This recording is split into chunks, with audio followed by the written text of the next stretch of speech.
I guess our fourth or fifth session of the Agile HR Consortium.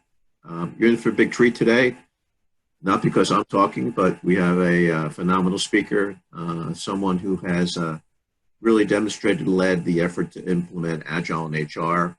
A lot of the feedback we've gotten, questions we've gotten is, we want to see real life examples. It's one thing to hear about it and hear about theories, but at this point we're focused on actual applications of where it's been really successful. We really could make Agile could really make an impact in HR because many of the projects and many of the HR work is project related, and it seemed to me that if we can increase the throughput and effectiveness of HR projects, we'd be more effective. So we've had a couple meetings last year, and we kept growing the group and adding more things and content, and so it's really been experimentation. This is probably not the smoothest startup, if you want to call it that, you've ever seen. We probably have some glitches today, which is okay. This is a large group than we've had before. But that's okay. That's the whole point of Agile. Agile is not to be perfect, it's the experiment. And we've built this consortium based upon interaction with you and the community. Those of you who've connected on LinkedIn, you'll hear me talk about kindred spirits. And I think this is what we are, a group of kindred spirits who are evangelizing Agile HR and really looking to help transform the profession. Many of us are Lone Rangers. We have a program on that, where we're kind of battling against the tide to kind of make it happen. And so this group is also for you, for those that kind of are struggling and need some support to really be helpful. In terms of our program overview, this is something we put together this year. Again, as with anything, this was based upon feedback and what the value proposition might be for people. This can change. I just point to you in the lower right, but you can see over here in this section where mouse is, what is it? It's really a group of like-minded HR leaders who are focused on just learning more about Agile, experimenting. Some are not sure how to get started. Some have started and kind of had some roadblocks, but all of us are really committed to making it work. And so it's really a community. It's a forum. It's a sounding board. It's a place to go when you need some support and ideas around implementing Agile.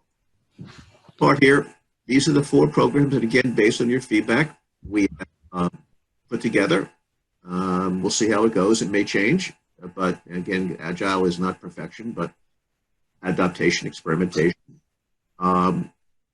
We first have kicked it off with Martin and Beacon, and Martin, really appreciate your willingness to participate and really spread the word on what you've done there and how effective it can be. So that's going to be a first one. We have another one, and we have a whole series, which we'll get to in a second. The second, where I think more helpful, is kind of small development cohorts. These are small groups of HR leaders that are going to get together and work in small groups to really flush out details. It's one thing to learn theory and have a strategy, but the other thing is how you execute it. And I've also found when you're a group of peers in more of a confidential setting, you help each other. You can bounce ideas, you get feedback, you get support, you get encouragement to make better decisions more quickly. And so we're going to develop cohorts around some of these. We're going to be a clearinghouse for other consultants, other programs. Some of the areas we look at is Agile Coaching. That's come up where people are in the middle of it and they need more coaches to help. And Martin has a lot of coaches inside ING. He can tell you about that experience. And then we also thought that this would be good for kind of high potentials in organizations where, might be a development assignment for a person who has some high potential to kind of really implement Agile. Lastly, we're going to put together kind of a executive performance roundtable, which is really, again, for people who are leading this transformation. It can be very lonely and isolating, and it's nice to have a group of peers you can bounce your ideas off of. And this is really going to be more of a problem, higher level program. So some more information on that coming up. Live session today. In May, we're going to have Vin Nagoyan from IBM, formerly GE and Microsoft, basically trailblazer in the use of Agile methodology position, and he is going to lead us through what they've done, what works, and it really has transformed Agile, transformed talent acquisition. We're going to start a cohort based on that during the same month. So these would be for talent acquisition leaders who want to be in a smaller group of peers, talking about developing a strategy and an execution of how to kind of implement Agile talent acquisition. Other programs planned, the Lone Ranger. Again, this came from the interactions with people in this group, challenges. It's very isolating, and so we hope to have a panel of people from some companies that are going to be focused on that. And then some other things down here. July will be based upon, what comes out of this. There may be some other learnings and programs we should be talking about. This is, as usual, CHRO panel of leaders at the top at various stages of Agile who might give some insights. And I envision kind of a colloquium at the very end, the summit, where all the speakers, all the cohorts get together in a kind of information exchange where we kind of, write white papers and provide content to profession to be determined. Again, our next program,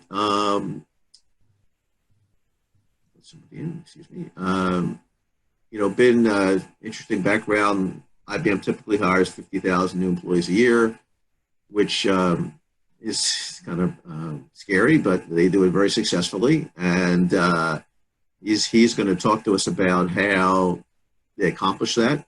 And I think what he's done is very applicable to what you can do in your own organization. You may not hire 50,000, but if you're hiring 10, 15, 100, you know how frustrating it can be when you're ready to make an offer and the hiring manager is not ready, or they are not clear about the requirements, or it just takes too long. All these things really today, and quite delighted to have the opportunity to talk a little bit about the experience we at ING got the past couple of years on first transforming ING into an agile organization and the role HR played in that, but also the transformation of HR itself. A little bit for the people who don't know ING, we a bank, we digital bank, so I think banking is changing rapidly, and ING is one of the front runners in the digitalization of banking. A global company, mainly European focused, around 56,000 employees worldwide, internals, we have a lot of externals, and I'm heading up the Benelux, so that's the Netherlands, Belgium, and Luxembourg, which is around 26,000 people and counts for a little bit half of ING's turnover and profit. And the intention would be to use the time we have together to talk you through, a little bit of story I like to share, and then leave probably the majority of the time for questions, comments, some conversation, because I think that adds most value. So the presentation is more to give you the context for when you can ask the questions, etc. And when we have the questions at the end and not during the session. Correct, yes. Yeah, perfect. Our world is changing quickly. New technology makes possible tomorrow what we can't even imagine today. And people have become accustomed to this rapid pace of change. As a company, this means that you need to adapt continuously to meet shifting customer demands and embrace new possibilities. More and more of our clients contact us primarily online or via their mobile phones. They expect the same experience whether they contact us over the phone, by chat, or in one of our branches. Until 2015, ING worked according to classical structures and hierarchies. It had some advantages, but it doesn't work in an age of fintechs, big data, and hyperconnectivity. Something had to change. With a desire to innovate and meet customer needs and experiences as our starting point, and inspiration from digital innovators like Spotify, Google, and Netflix, ING became the first bank in the world to adopt the agile way of working. And if you truly embrace the Agile way of working as an organization, you say goodbye to trusted structures. It's a bold move. Your goals change, and so do your ways of managing and organizing. Your values change, and you communicate differently.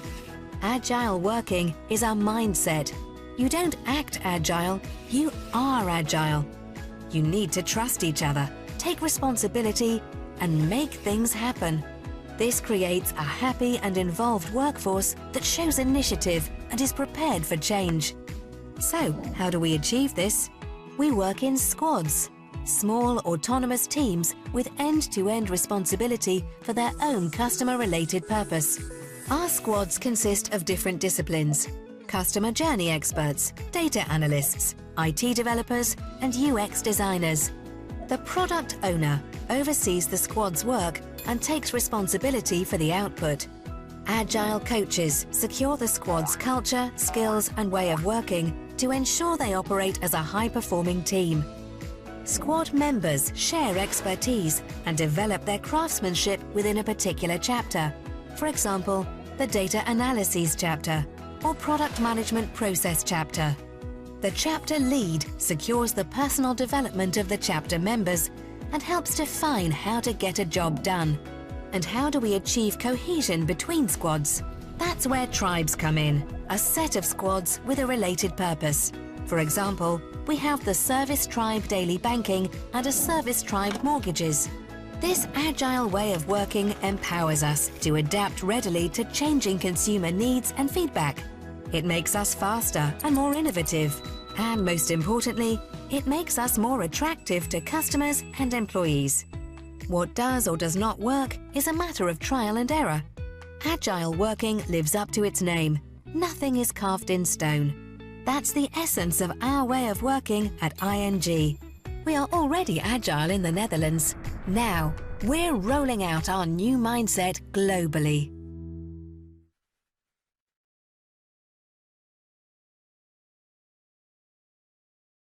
Implemented Agile, how did we came to the idea, and I will tell it in short. So, because a couple of the questions you send in up front are related to it.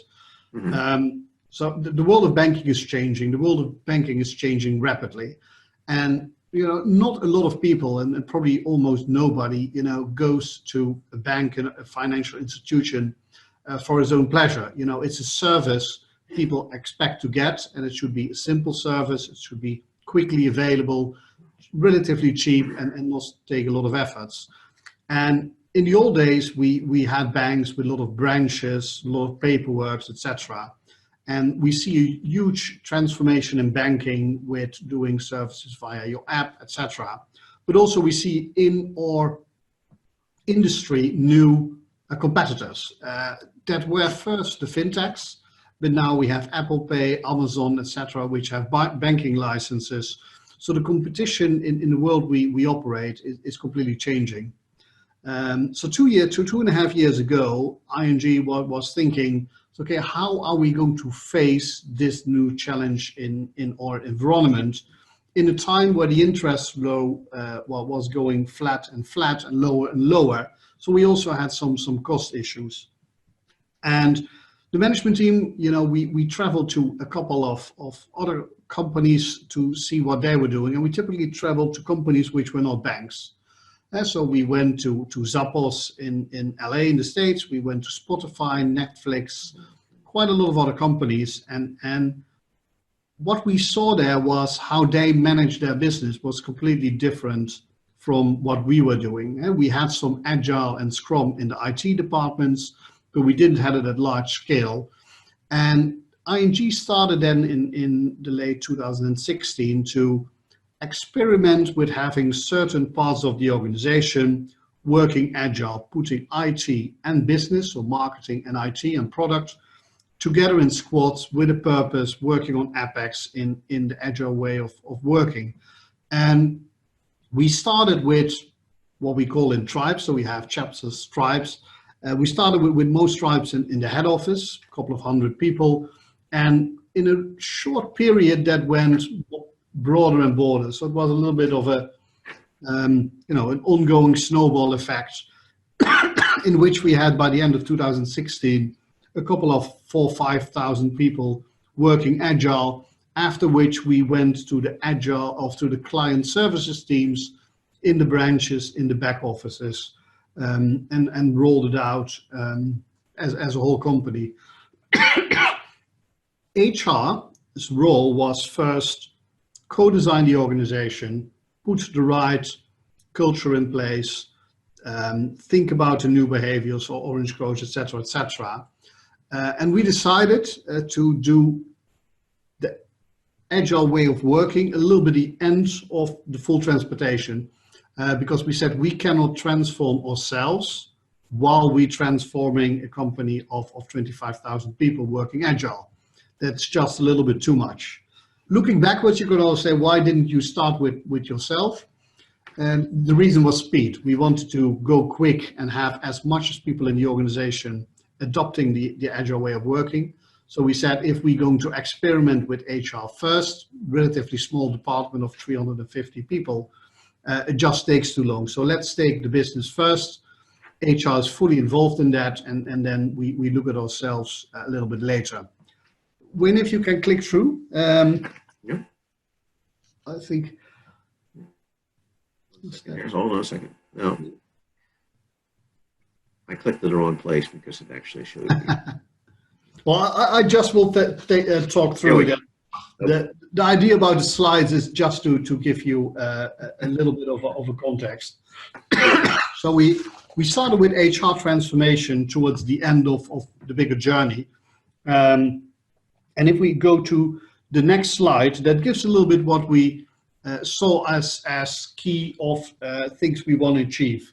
So the business was going quicker and quicker, as said. So all HR tools and processes had to adapt quicker to the changing world of the business. So one of the ambitions we had was, by working Agile as well, we could put training programs, new reward programs, new 360 tools quicker to our internal customers than we could before. Another was employee experience. We had a big belief that if we would start working Agile in HR, we would assure that we would adopt the Agile processes not only to our own organization, but also to the tools and processes. So which tools and processes will HR deliver which accelerate agility instead of holding back? And I'll come back to that in a moment because it's a big chunk. Third one, where we want to have an impact, is have less handovers. So if you had to have an HR service book a training on the administration side, it has to go quicker and quicker. And also ensure that questions in our own internal HR organization could be answered quicker. And the last one, but I think it's the important one, drive the people agenda through the business. So we want to ensure we developed a people agenda which really focused on driving agility throughout ING. And in the story I'm sharing with you, there are two things. So it's the transformation of, so I'm not going to talk about the role HR took in transforming the whole ING organization to work Agile. If there are questions about it, happy to take them at the end.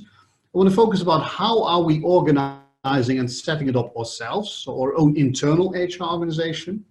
And I will touch on how do we define tools and processes, HR tools and processes, which assure that there is more agility in ING.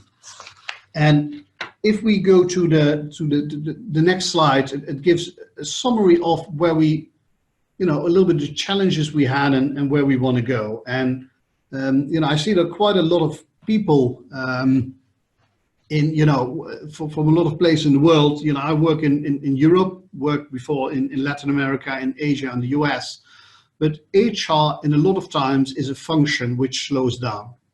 HR is a function which traditionals has administration, tools, processes, and policies.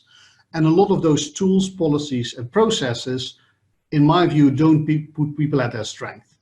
We ask, we have disciplinary processes, performance management, salary increases via very complicated things. So we will look at how can we assure we put things in place where we empower employees and we empower line managers to take their own decisions. That means a mind shift of HR professionals, because a lot of HR professionals, they really like to control things. And one of the things which will come back a couple of times in this presentation is the biggest challenge for implementing an agile mindset and working agile, in my view, is letting things go. Is your organization, is your management, is your HR team willing to let things go? Are they comfortable to that the squads we give the work and the product owners who drive the epics, that they can take their own decisions internally? But are we also comfortable that we have tools and processes where line managers can take their own decisions and employees can take their own decisions? So if we go to the next slide, it's a little bit high level what we say, what are the key things in realizing the ambitions we had.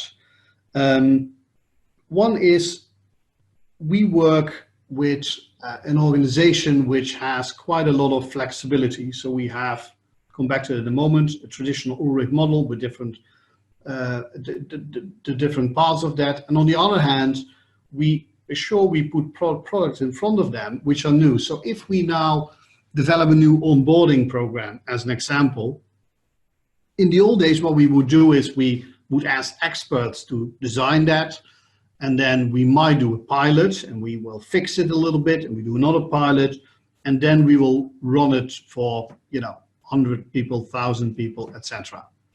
What we do now is we put in a team, a squad, with people from HR, people from the business, people from administration, everybody who is involved in onboarding new employees and has a role in the training program. So that's the new squad who's going to work on that. And they come up with what we call a minimal viable product. And a minimal viable product is a good product. So let me say that up front. It's not a failure, it's a good product. But we will scale it down so we can test it out. So it's a good product, we're going to test it, and then ongoing, we will change and change and change.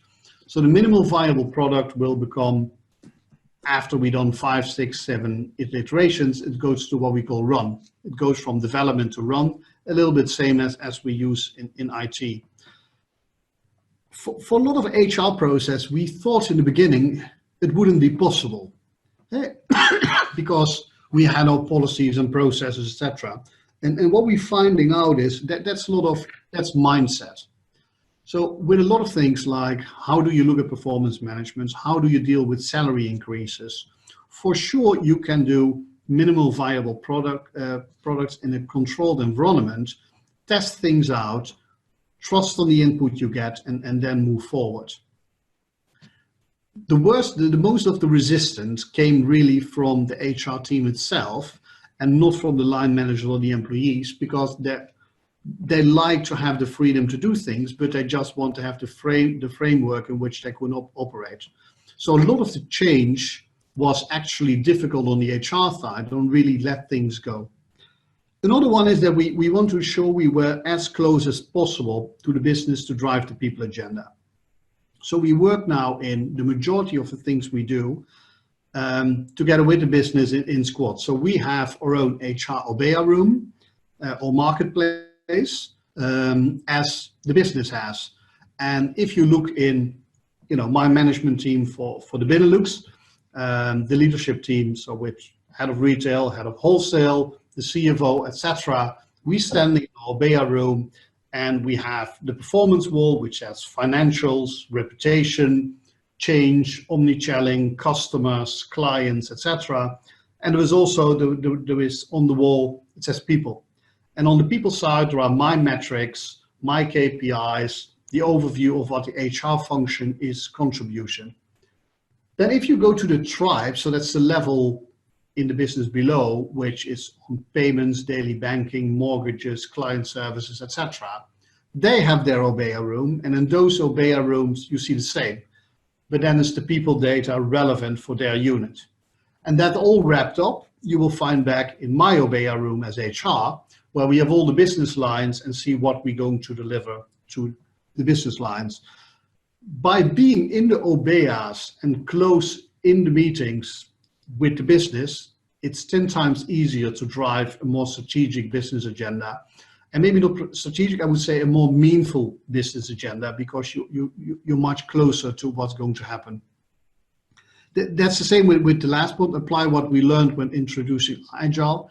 It's an ongoing journey. So I don't think that we stop learning. For me, Agile is a means. It's a means to a better service to the customer. It's not a goal in itself. So it's an organizational model. It's a way of thinking which helps you to deliver. And that's something to keep in mind, because if it becomes a goal in itself, I think we're doing the wrong thing, sorry. So we had a couple of Agile principles. I'm not going to talk too much about it on the next slide. As I saw that Wayne had a similar one, but then a little bit different. But this is a little bit what we use as the ING HR Agile principles.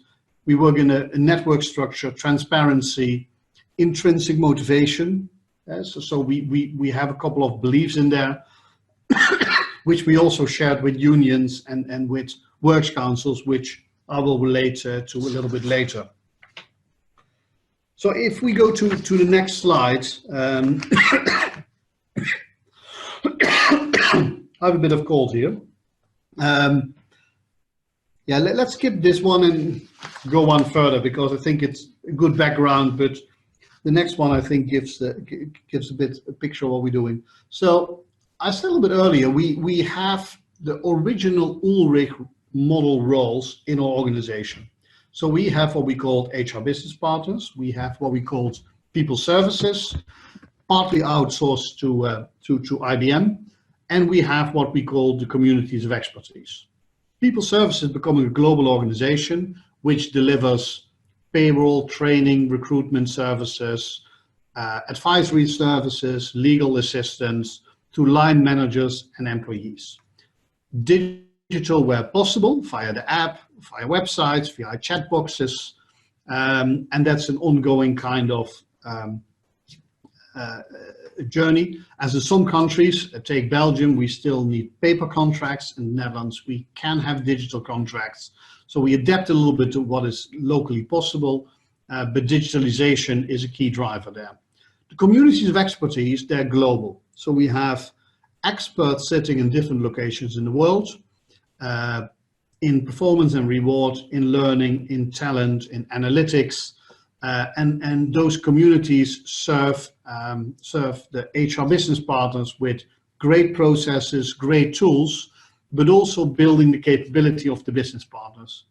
So one of the things we tweaked a little bit from the original Ulrich model is that all communities of expertise, they don't engage too much with the business, but they build the capability of the business partners. So they train the business partners in doing big recruitment projects, learning needs analysis, etc., etc. So a traditional picture, but then how we're going to work, how we work, and that gets a little bit more visible on the next slide, is Agile. And let me see, we have 3 slides on that, but let me start with this. So we have the role, people services, COEs, and business partners. But then how we deliver things we want to deliver is fully Agile. So that means as HR, we have a purpose, and it starts with the purpose. To achieve the purpose, we said we have 3 main priorities. One is employee experience, one is craftsmanship of the people, and the third one is the coolest place to work. All the epics we formulate, so all the things we want to do, they have to contribute to the purpose and those 3 priorities. Then if we define the epics, every epic, so every task which has to be done, is owned by a product owner and executed and delivered by a squad. And then those squads are formulated and resourced by the people from the different parts of the organization I just showed. So overall in the squad, you have people from people services, HR business partners, and the COEs, because they all have a role to play within the delivery. It should be as much as possible an end-to-end process, and not that the expert thinks of something, hand it over to people services, and then train the business partners. No, that's all together in the squad, coming up with the MVP, and then to the bigger project. We do that with the traditional HR topics, job grading, pensions, industrial relations. We'll come to that in a moment. And on the hard side of HR, performance and rewards, it is a bit of a more challenge, I have to say, but it's a mental challenge because the concept is exactly the same. On the talent and learning, this way of operating is much more intuitive and easier to do, because an MVP on a new recruitment product or new learning overall is a little bit more innocent than on one of the harder HR tools and processes on performance and reward.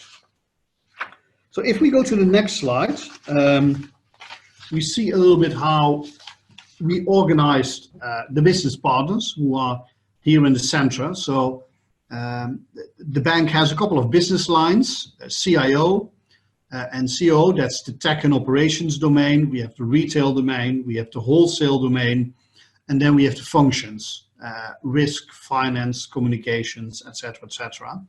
And all those business domains have a couple of HR VPs led by one, and they operate in the management teams of those business lines. And as I said, the main task they have is deliver the people agenda, and they're present in the OBEA rooms and at the marketplaces of the business areas they support. Then we have, and you see that below that, that's the purple boxes. We have a flex team of HR business partner. So for the key accounts we allocated HR business partners, but then for quite a big group, we have a flex capacity.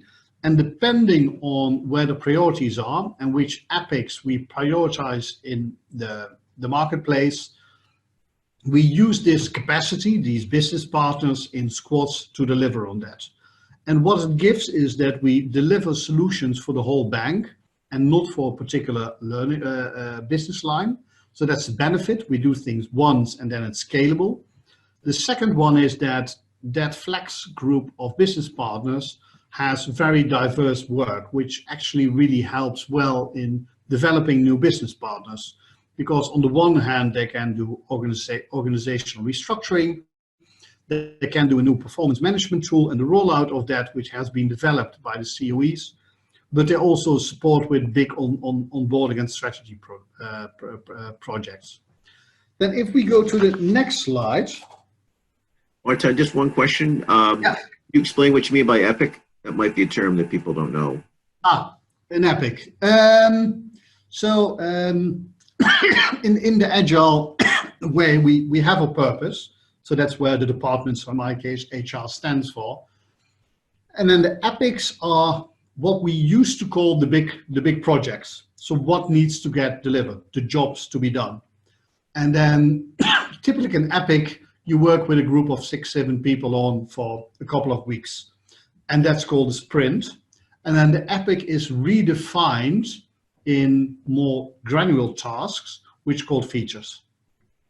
So the epic is, again, what we used to call the bigger projects, the jobs which need to get done. How we organize our people service organization, so that's the traditional, I would say, HR operations, HR back office, is not by expertise area, not by process. We organize it in employee journeys. So we have been looking what are the key employee journeys and then organized ourselves and applied our processes as much as possible or completely to that. What also means that now the next phase is we see that quite a lot of employee journeys have an HR part of it, but also an IT part or a facilities part or another function which contributes to that. So employee journeys now are mainly resourced by HR individuals from the certain parts doing a certain part of the work. The next phase we now starting to experiment in is doing that together with facilities, with finance, etc., to really think end to end and keep the employee or customer in mind instead of putting top down a process or tool to the employees. So that's how we organized people services. And people services, the biggest part of our organization. Part of it is outsourced with IBM, and those employee journeys, they're co-created by IBM and ING. So from an employee perspective, you shouldn't notice if you talk with an IBM, with an HR, with a risk, with a finance person, because they're collectively responsible for that journey. So the next slide is the marketplace, and the marketplace is a little bit the highlight of the bi-weekly event we have. And it's we all in the room, so the HR leadership with all the product owners and technically everybody who wants to join and who's interested, in a big room where we have all the epics on the wall, in a calendar when we're going to deliver that, what the impediments are. So we have, it's quite a colorful room with a lot of yellow notes with the projects on that. What are they going to deliver financially, restructuring? Are they contributing to the strategy we have? Then we prioritize them and we put them in time. And then every epic owner upfront meeting can put on if there is an impediment. And in the session, which normally takes between half an hour and 1.5 hours, we focus on the impediments and the prioritization. So if we see some squads are stuck because they have an impediment and they cannot move on, collectively you say, okay, what do we need to do to fix that? Put on an action and move to the next one. So it's a very interactive meeting, and it's the only meeting where we can make trade-offs and prioritize. And if you ask me, and one of the questions was linked to that is, okay, what are the biggest challenges, and what was a big challenge for me is that in the old days, I had an HR management team. I was sitting in a boardroom and we had a discussion, and someone from an expertise area was presenting, and we decided to do something or not, and what the content was and when it will be delivered. Those three things, myself and my team don't do anymore, because that's delegated to the experts. They present that in the marketplace, and in the marketplace we collectively decide, based on the collective knowledge in the room, what will we do first and what we will do later. And I cannot interfere in that process, and I have to admit that in the beginning I did a little bit, or I asked individuals, can you help me with that? Or I want to have, at that university, a big event, or, on that 360, can we do something? But that's not good. That's not my role anymore, because then I'm going to interfere in the process, and those discussions have to take place in the marketplace. So the marketplace is a little bit the heart of the Agile HR organization. I have a bit of a cough because we just out winter here in Amsterdam. The next slide, just a little bit as what kind of things we're doing. We do more and more big events by HR. This was the kickoff in Antwerp, Belgium, in which we invited 1,000 people every day for 5 days on a row, where we talked about our next phase of agility. And we explained what it would take from ING to being now a bit of front runner from a big organization in Agile, what the new phase is. And the great thing was that was fully organized and designed by HR. And you don't see it yet, but everyone on the table has an iPad, and we did some simulations on what kind of behavior do we need. We asked feedback, what kind of HR tools and processes do you want to deliver this to the next phase? If we go to the next slide, and I don't know if there are a lot of people from Europe in the call, but in Europe we quite common. It's quite common to have works councils and unions, we have a big breakthrough since the end of last year, because our works council, which is now called the council, the employee council, is working agile with us. And what does that mean? That means that the Works Council has a marketplace and an Obeya room. And the things myself and my CEO want to discuss with the Works Council, we do in that Obeya room. So that Obeya room has a wall which data on employee engagement, FTEs, financials, those data are exactly the same data we have in our own board Obeya room. So we're very transparent about that. And we don't have a meeting with a huge agenda and paperwork where then we have a presentation about sick leave and we can complain about it or discuss it. No, we're standing in the Obeya room, and at the spot we look at it and say, well, are we happy with these performance indicators? Are we happy with what the financials goes? Are we happy what's happening with sick leave, or do we have issues? And then we look at each other and say, okay, well, what are your 3 key concerns and what are our concerns? And let's then discuss on the concerns, and let's see if we have to take any action. I'm quite proud of my Works Council, because this is a big step for Works Council, also because they have to still, to the people who voted for them, explain how they represent them. And then we are standing there together to look at the interest of the company in a new way of working, co-creating the next level of, the actions we have to take together. And this is something, so we started only a couple of months ago. It looks to be very good, but also here again, it's giving up things which is difficult. Taking collective responsibility, and from both the Works Council perspective, but also from a board perspective, give full transparency. So the trust is very important. In the discussions we had, it's all about trust. I said, you can have every set of data from me, that's not a problem. But I have to trust you that you use it in the interest of ING. And those discussions, they're much more valuable about, giving them data and then discussing the data. So that has been a very interesting development. On the next slide, and I'm not going to put a lot of effort on it, you see the themes which we discussed in our first CLA, which is now Agile. And the CLA is Agile in 2 ways. First of all, that we agreed on where we want to go to, and we didn't make very detailed decisions in how we're going to get there and how it will look like.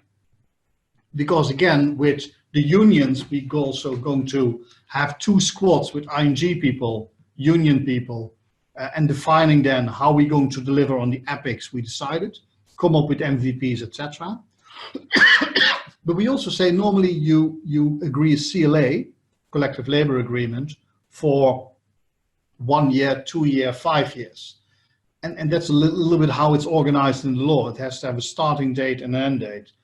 And we said, well, in an agile world, it's very difficult to agree now on some people topics which are relevant for the coming 2-3 years. So we said, okay, what we will do is when we believe a certain topic is not relevant anymore, but we agreed it in the CLA earlier, we take it out and we discuss it, how we have to replace it.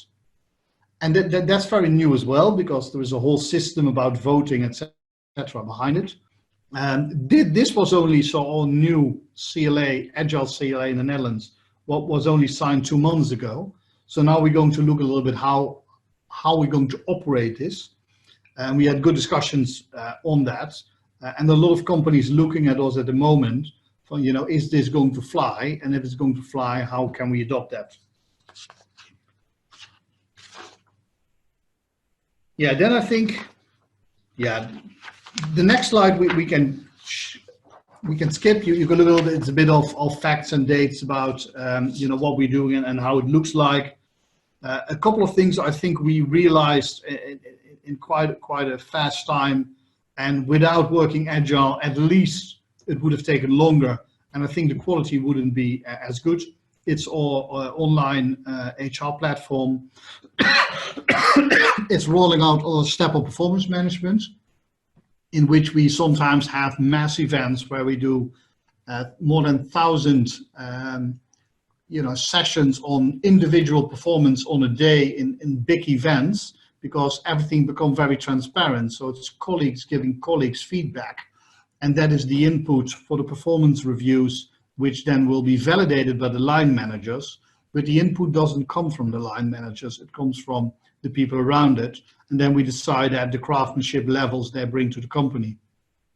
Think Forward Leadership Program, and maybe the last one is our ING Campus, which will open shortly, where it's an open environment where we not only have ING, but also universities, startups, etc., to collaborate not only what we do now in Agile way of working with our own people, cross-functionally, in HR, cross-functionally outside HR, but what we don't do that much yet, except with the unions, because they are not ING people, is have other people inside or squads, and we're going to experiment with that. On top of that, the new campus just looks amazing, and it has everything you could imagine how a bank would look like. It doesn't look like that. It's more that a very big startup company. The last slide, what Agility did with ING as a total, was that our brand became that we're a leader in innovation and agility, and that resulted that in our employment rankings on the HR side, we made really big loops, and being as a bank in the top 10 of the best employers these days is quite a challenge, but we're the only bank. And the other thing, which is not on here, but I think we're quite proud of, is we are the #1 employer for IT, for tech in the Netherlands. And that is, I think, really has to do with our image and the way we work and the customer focus we have, because a lot of interesting companies to work for IT people. And still the majority in the Netherlands just, has voted that ING is the nicest place to work for IT people, and it's a bank. So I think that's something we are quite proud of. So I'm looking at it's just a minute behind 6. That means we have 30 more minutes. So Wayne, I suggest we take the time for some discussion and questions. I want to give Martin a chance to rest his voice. I feel badly for you, but no worries. It's in terms of, so know some people may have to drop off, but I'm going to be sending out some information at the very end about the event. I'd love to get your feedback on the survey, and again, we're going to be starting a group on LinkedIn, which eventually will be moved off of LinkedIn, but for the time being, it's there and it's pretty convenient. It is kind of restricted, but anybody who has interest on this call can join us. So as part of the slide deck, I'm just going to go through this real quick, and then I'm going to stop. Basically, I'm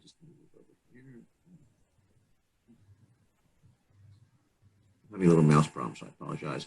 We put it in kind of a composite user story, case study that we've kind of shown where Agile has been really effective and how it's been impacting HR. So for those that want to take a look at that, you'll see that at the end of the slide deck. So thank you to all who created the video.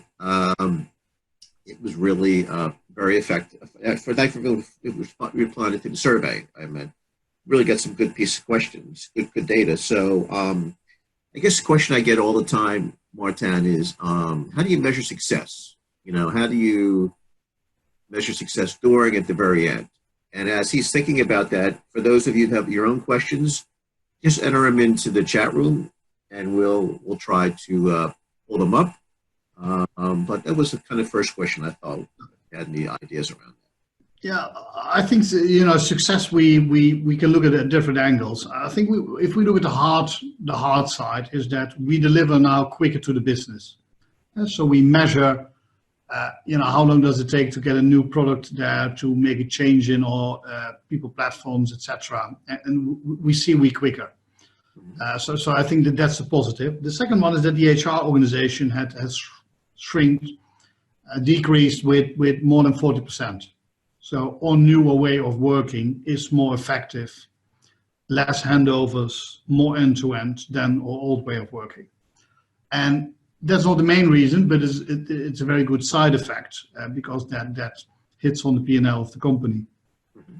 I think where and how we measure that is when we look at the agile maturity and the engagement of the people in ING, and what we do as HR to increase that from an NPS point of view, but also from a more broader employee experience. Do we see that all products and services have a better quality, so it increases craftsmanship, increases engagement, etc.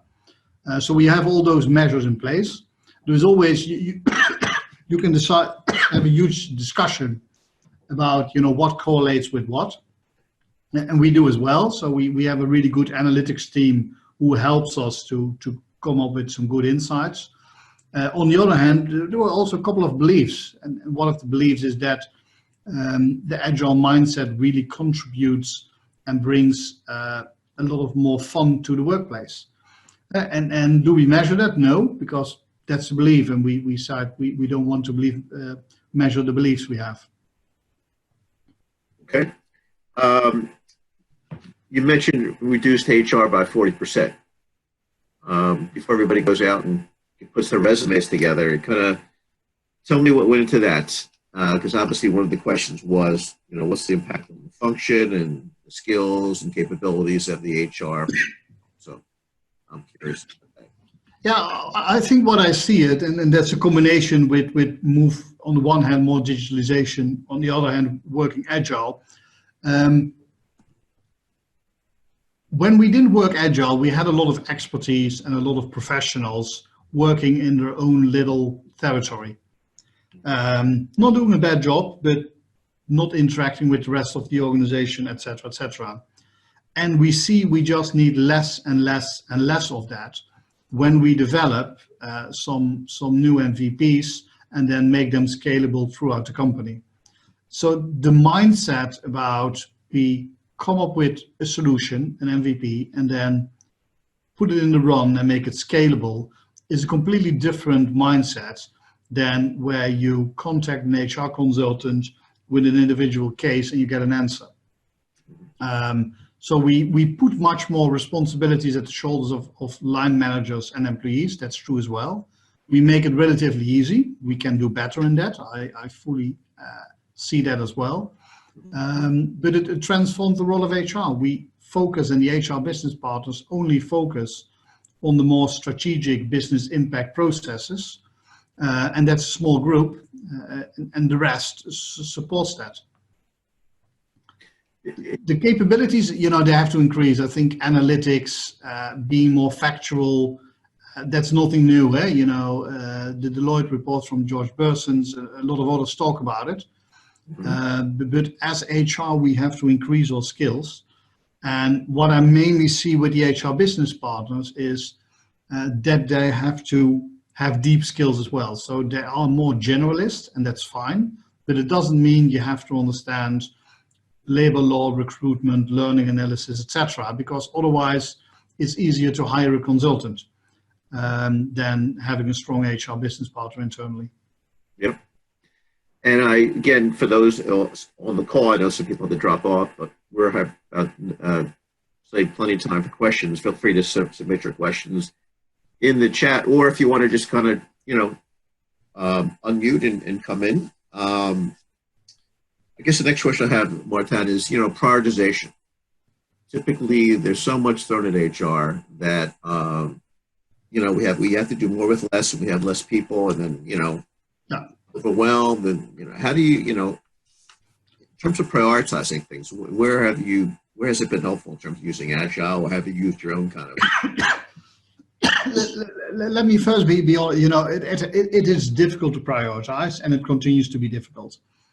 I think we struggle with it. I think what we do now is when we define an epic, we look at it, does it really contribute to the purpose we have, and how do we make it tangible?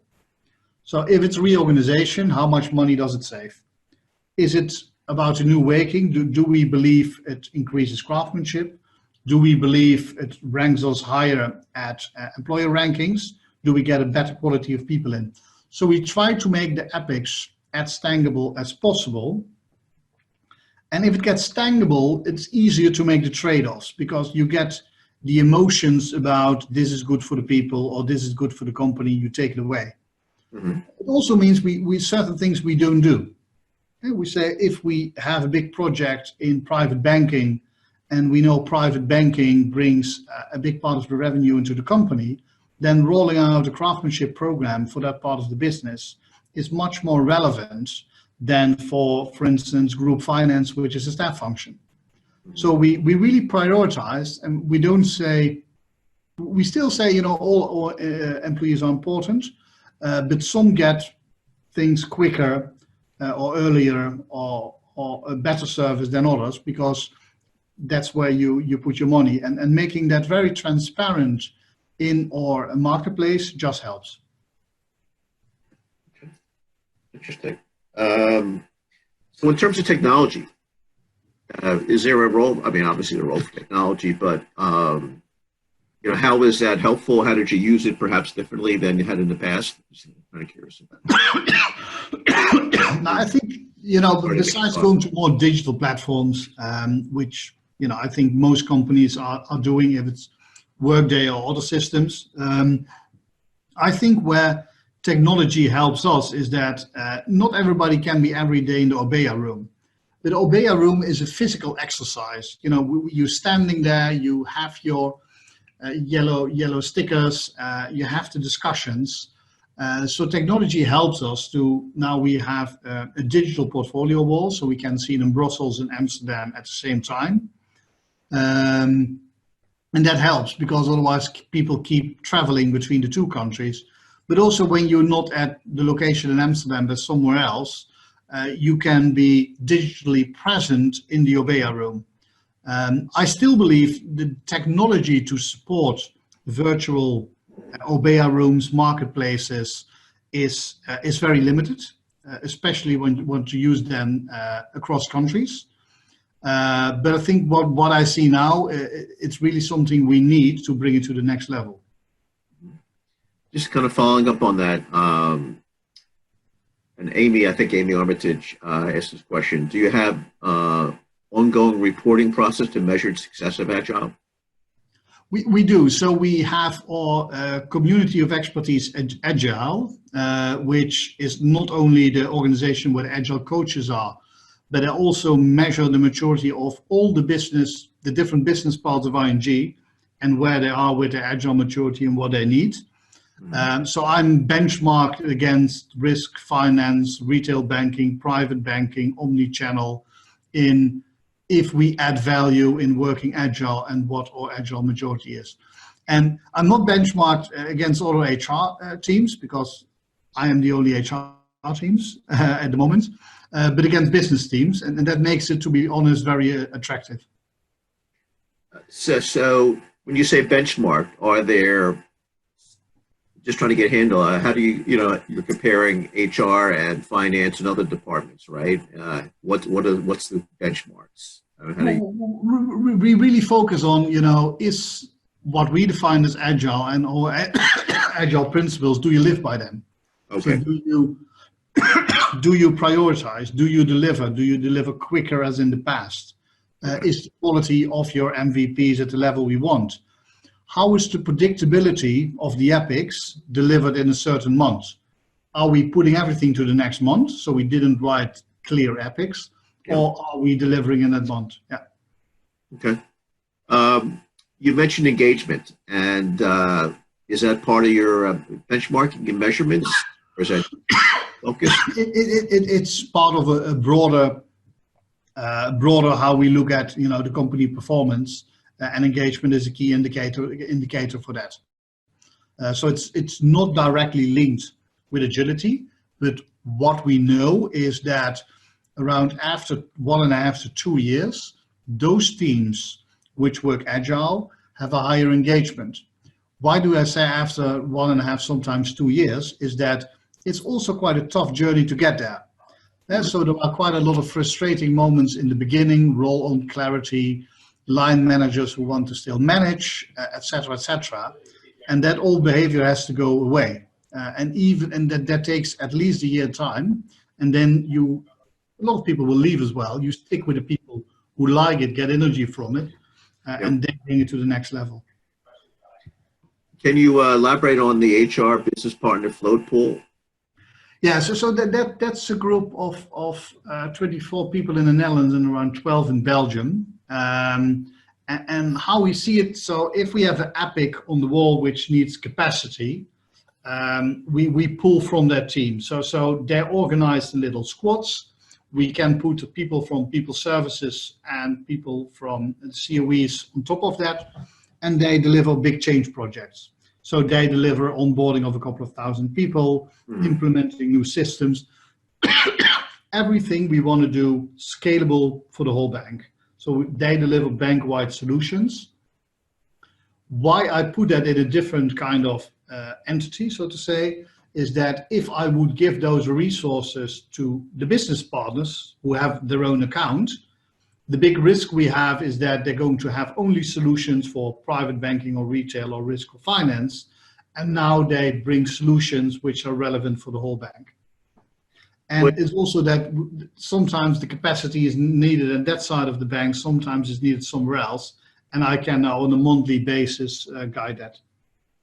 Yeah, I've seen organizations like Intel and some others kind of have a internal free agent, where they, bring people in where that's needed, talent on demand.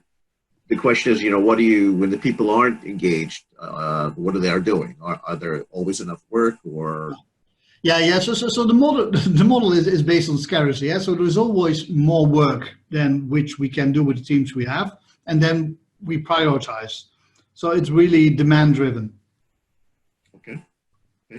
Now, you've had a lot of organizations come in and, you've run tours. You think this will work in a smaller organization? Is a certain scale required, or what's your sense of agile? I think the principles, the HR agile principles, that can be adopted by any organization. Okay.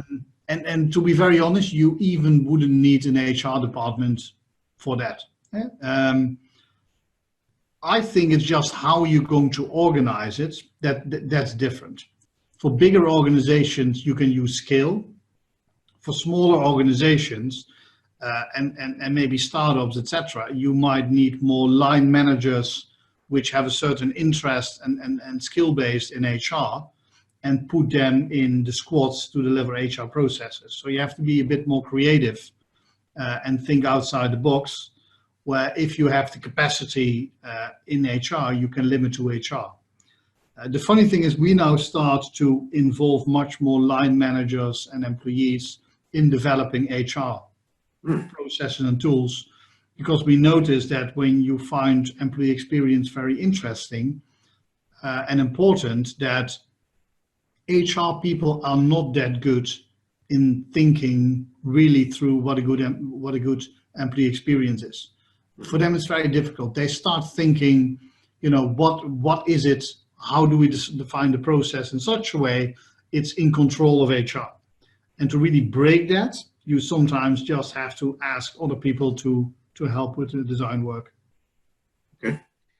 Kathy asked a question which I think is similar to what I've seen, is kind of the hardwired practices kind of often get in the way of Agile, right? Because they don't promote that. So our question is, Agile methodology should encourage sprints and risk. How does the corporate structure reconcile with traditional performance structures, whereby failure on teams is learning and not a performance issue? It's true, and it's hard, but what I see is that it can work. So what I said, or in or tech organization. So IT tech is the biggest part of the bank at the moment. People twice a year get evaluated on their craftsmanship by colleagues, and that is their evaluation.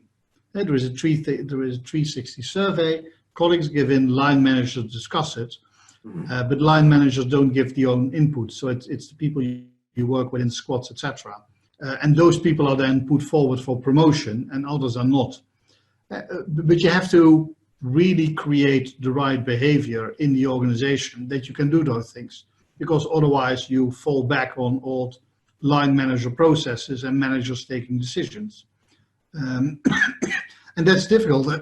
Sometimes, when the pressure is on or you're in a little crisis, it's natural behavior to go back to old behavior. And especially in those moments, it's very important that you show that we still continue in the way we agreed with the Agile mindset, because that is when it matters to people most.